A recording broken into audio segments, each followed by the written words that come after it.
But we were all excited to talk about the final frontier, space. Elon Musk building your favorite Starship. African American. Yes, the best. Everyone's talking about it. That's how Trump would say. But it's pretty fucking cool. Have you guys seen the footage?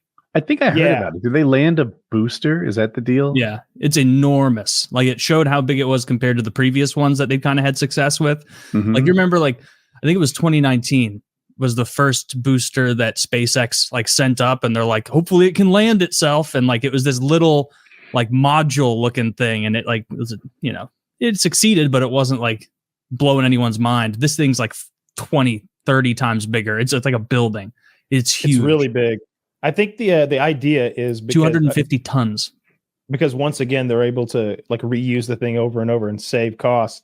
I think the idea is eventually to have like fuel stored in orbit and take one of those things up and then add a new fuel tank to it and then have it be able to accelerate all the way to Mars and then have some sort of plant there making methane fuels for the ride back. Yeah. I want us to get back to exploring more shit. Like, it's getting where do you want to go? It's getting we went to all the close stuff. Yeah. It's like we checked out our house. Now we need to go outside. This is hard. Jupiter has 4 moons with these ice shells with warm oceans underneath them.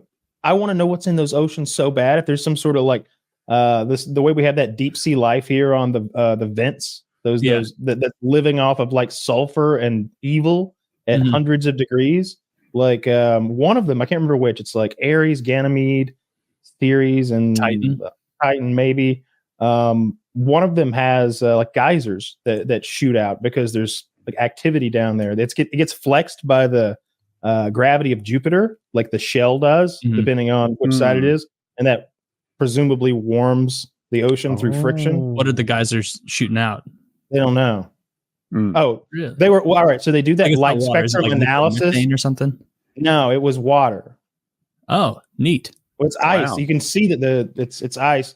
There's some residue on the cracks on one of them that shows up as like red, and they said that so does the kind of like bacteria that grows on those vents here, but that doesn't mean anything. It could just be some red shit. There's no way to know. I'm convinced there's life on a lot of planets, and it comes from this. Like, so obviously there's life on Earth in our crust, right? But then deeper in the dirt, there's life there too. Well, sure, that still gets like exposed to the sun and all the good, sort of juices that flow.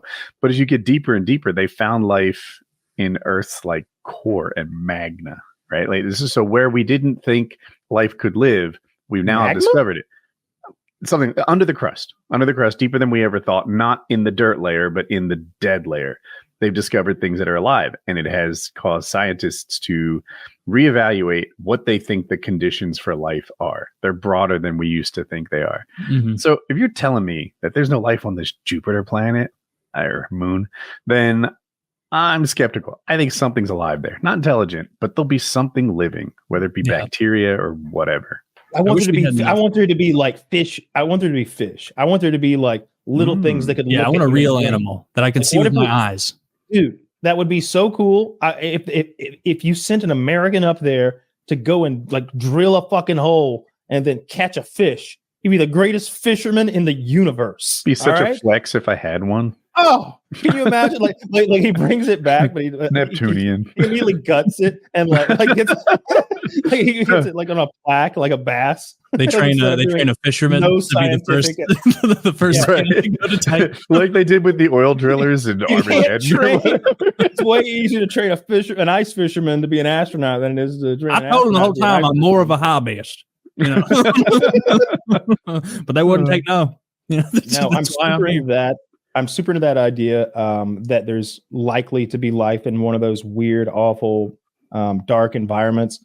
And, I don't think it's fish people, but there's no reason it couldn't be fish people. That moon's been there as long as we've been here, Could be fish people. I guess so. Yeah. So they caught the booster, which I guess what it used to happen is the booster would drop into the water, it'd sink to the bottom of the ocean. There'd be this like booster rescue effort. Then they'd have to really check it carefully to make sure it's ready to go the next time. Now that they can land it, there's a tremendous amount of money savings to be had. I wonder why they had to land the booster in like whatever, a big set of chopsticks. This is the bigger booster. So they landed the other things. It's just harder because it's bigger. I think it's probably just too heavy. I think it's gigantic. I don't know the answer to your question, but I presumed that this was just so much bigger that they needed the chopsticks. I didn't know about the whole chopstick landing capture thing until I saw the video, and it doesn't look real. That thing kind of comes in ass first, like gliding down, like something out of a. It's very sci-fi, and oftentimes the footage it looks surreal to see something that big move so unnaturally, and then land. It's super cool. Yeah, there's so much power. I saw a clip of Elon Musk saying the booster weighs like 250 tons. And he was saying like, oh, but we think we can get it to below 200 tons. And it's like, it's still pretty fucking enormous. Like, what are we moving? Hopefully, like this could be one of those things that like triggers another big increase in our ability to explore space, just like quick turnaround and everything. You know what I was thinking? I think it secures our safety from asteroids. I think that if we've got enough lead time, there's a bunch. They're watching most of the sky now. It's not like in the 90s. They used to always say, "This is a postage stamp of sky that we scan every year. The rest is open." And it's like, oh my god, that's so scary. But now it's like they scan the whole fucking sky looking for stuff. Yeah. As long as they had like a few years lead time, you would think Elon could fly up a bunch of heavy stuff, like a bunch of depleted uranium weight plates, and then stack them all together and then stick them on the head of one of those rockets and just hit the asteroid and push it away. NASA has this thing called DART that they already tested, and they redirected an asteroid with it. Basically, they just crashed the fucking thing into a moving asteroid, which is harder than you might think because the asteroid's moving at some ungodly speed. And then your probe that they hit it with also, it's like hitting a bullet with a bullet and doing the math weeks in advance. So they hit the thing and they thought they were going to move it some minuscule amount, but they moved it like 60 times more. It was 60 times more effective than they thought it was going to be, something to that magnitude. So they have a lot of confidence that crashing things into asteroids will move them significantly enough to, with enough lead time to save us from getting dinosaured. I would hope so. Is that still the prevailing theory on dinosaurs, meteor? They think that it was a double whammy of volcanism initially, and then the asteroid was the last thing I watched. And I also watched a thing recently. There's some paleontologists, they've discovered these fossils in, I think, Colorado that are like 1 million years too late.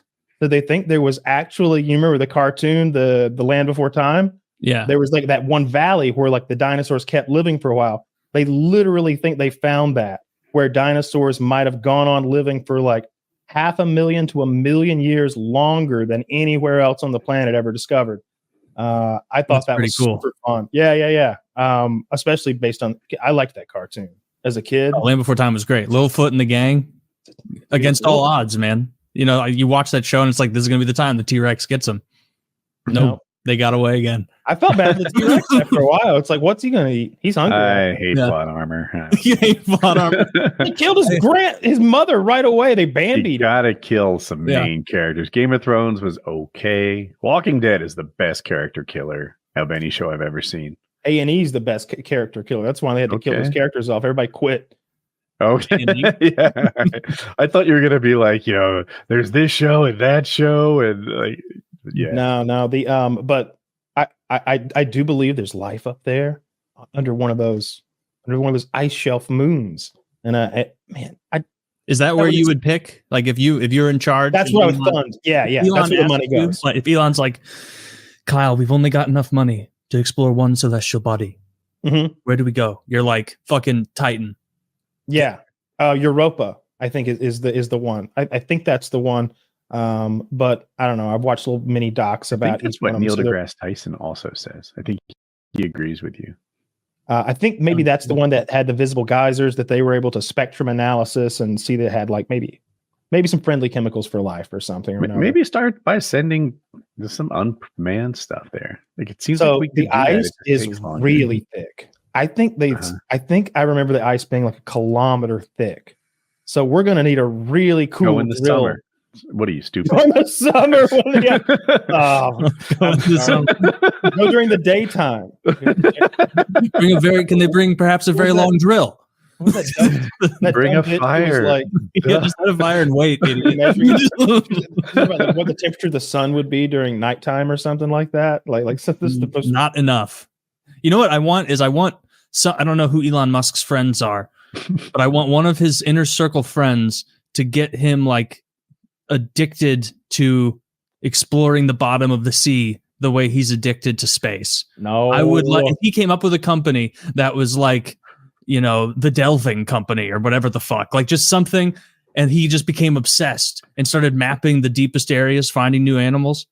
I would love that. I would be more interested in that. He does have a company. You know, he has a company called the Boring Company that bores tunnels, right? Ditch that. Get to the ocean. What would you name the ocean one? Wetworks. Wetworks. Yeah, that could be good. Sequest 2025. Ooh, that's good too. Yeah, you just completely rip off that Roy Schneider TV show from the. Oh well, Wetworks was not an original concept. Nobody watched Sequest. Don't worry, you can rip the whole thing off. They had a dolphin that could communicate and stuff. They had I've seen it. Yeah, they had. It was basically like a super advanced submarine. Roy Schneider was the captain, and they like patrolled the oceans, doing all sorts of good.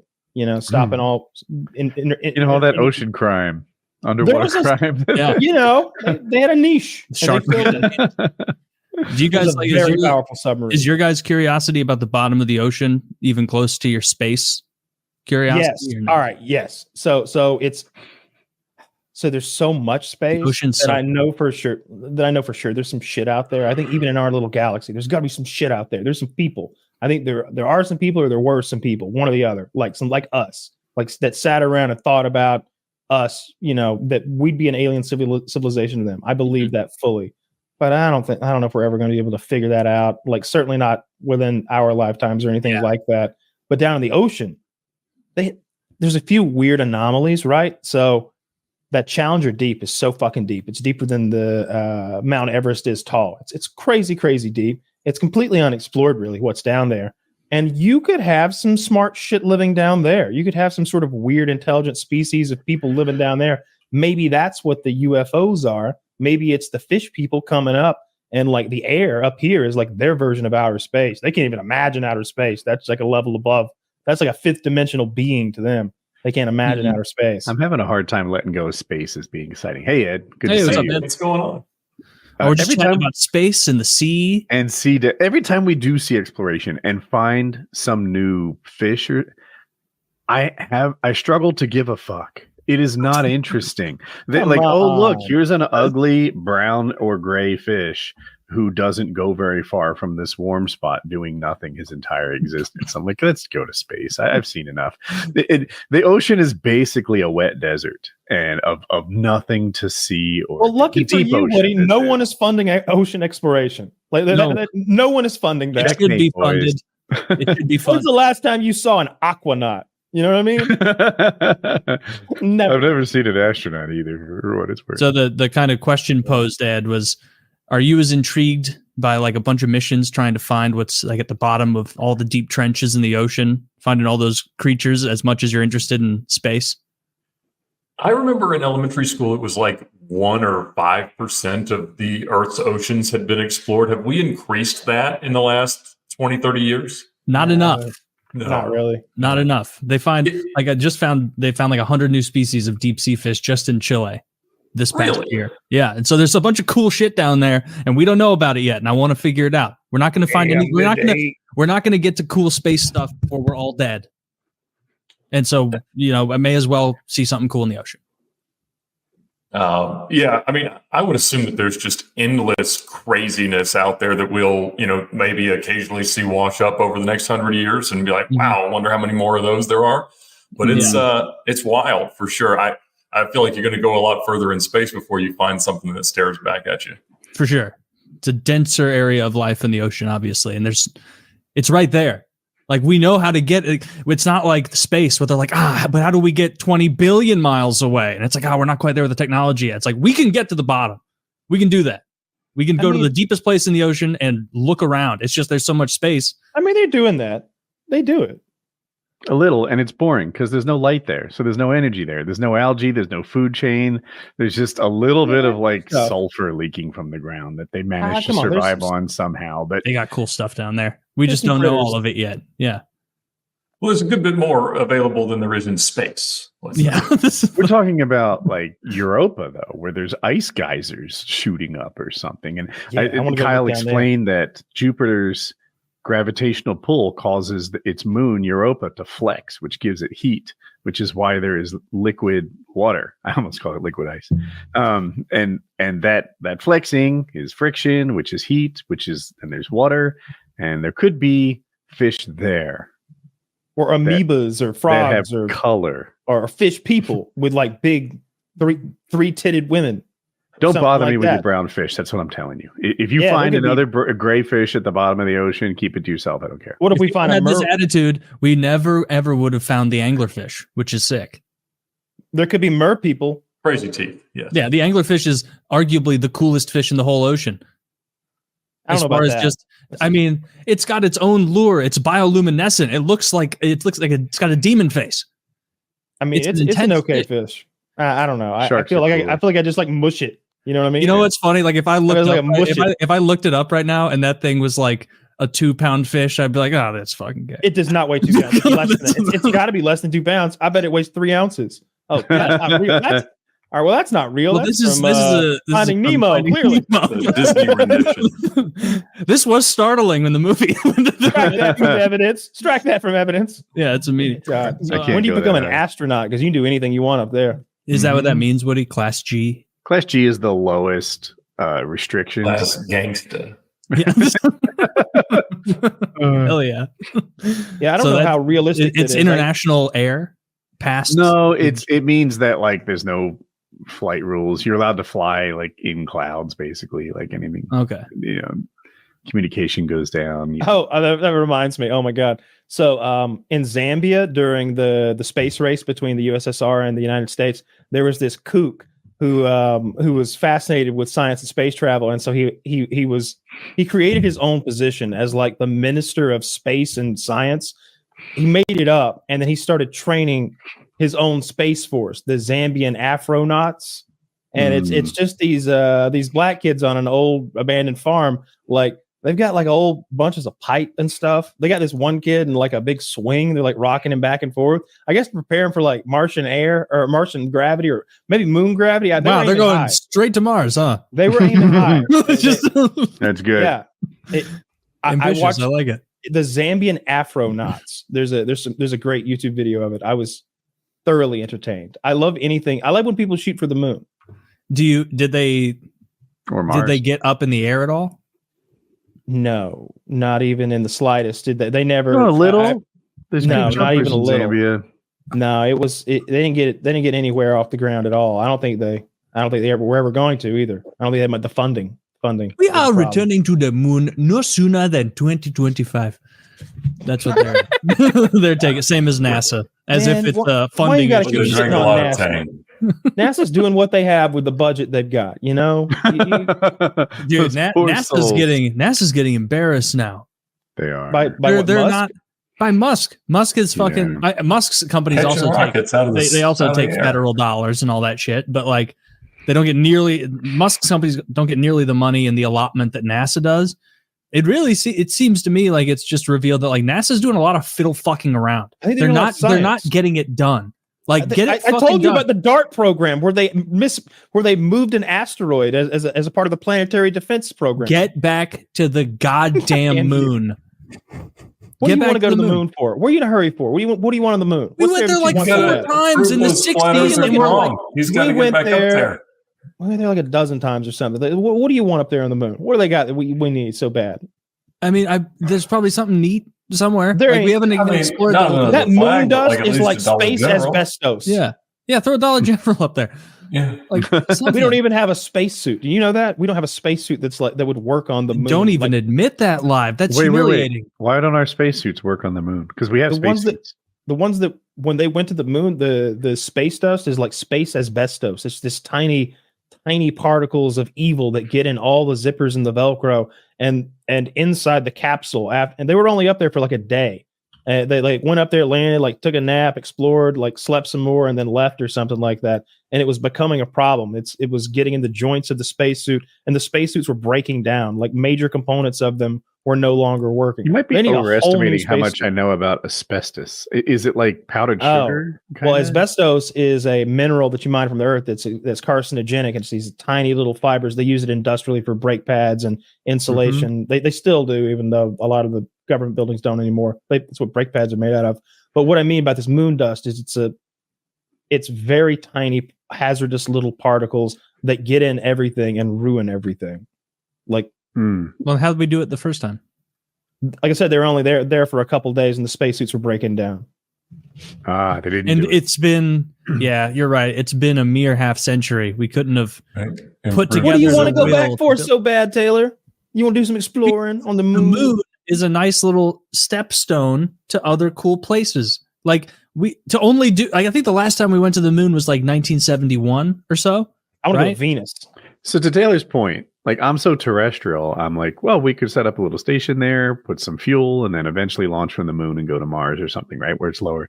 Yeah. But now I'm like, why do we even need the moon? Could we not just put it in orbit? There's lots of shit in orbit. Do we need the moon to assemble things?